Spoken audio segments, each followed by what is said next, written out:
Now, stock markets are retreating and Eurozone government borrowing costs are creeping higher as the Eurozone debt crisis fears return. They were triggered by yesterday's Spanish bond auction flop. Today, the French government paid slightly higher costs in an €8.4 billion bond sale, suggesting investors think it's a bit riskier to invest over there. But across the board, we have seen bond yields rising. Well, joining me now from central London is Martin Koehring. He's the editor at the Economist Intelligence Unit. Martin, a very good day to you. I mean, it's interesting that there's a bit of scattergun going around. First of all, it was Greece, touching on France. Now it's on Spain, keeping it there. Doesn't that really prove that investors aren't really convinced about Spanish austerity measures?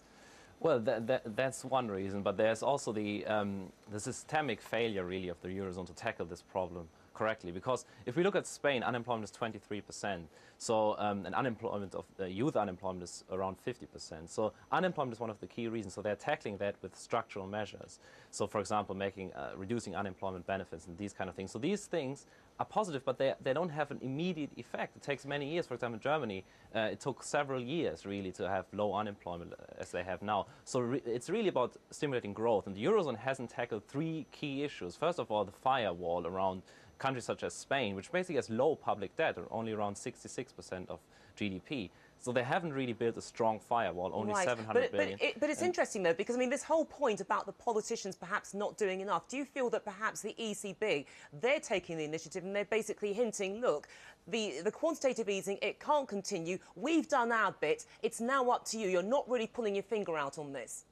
Well, yes, but actually, in Spain's case, Spain is actually cutting their budget too much. And the fear that investors have that growth will be completely destroyed because there's no domestic demand, there's no investment spending. So really, growth can only come from exports.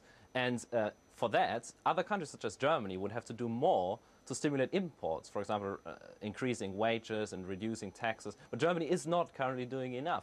So the fear is that there's no growth because of these austerity measures. And that fear is bigger than the fear that Spain is not reducing its deficit enough. This comes back to the central thrust of the argument with austerity measures anyway, that it doesn't really matter what you do, that, yes, you'll cut back on the deficit, but growth is going to be harmed. How can you strike a happy medium that at the same time is going to convince the markets? For example, what Germany did in the beginning of the 21st century was reducing taxes, but also making it easier to hire and fire people. And now unemployment in Germany is below 6%. So it took 4 or 5 years for that to happen. And during that time, there's a long adjustment period. And for Spain and other countries that are going through this adjustment period, there has to be more protection, a bigger firewall from the Eurozone, than a common debt instrument. Well, you say a bigger firewall. How much of a bigger firewall? We know that there is a reluctance, certainly with the German public, to inject more cash because they feel that they're having to pay for other people's profligacy.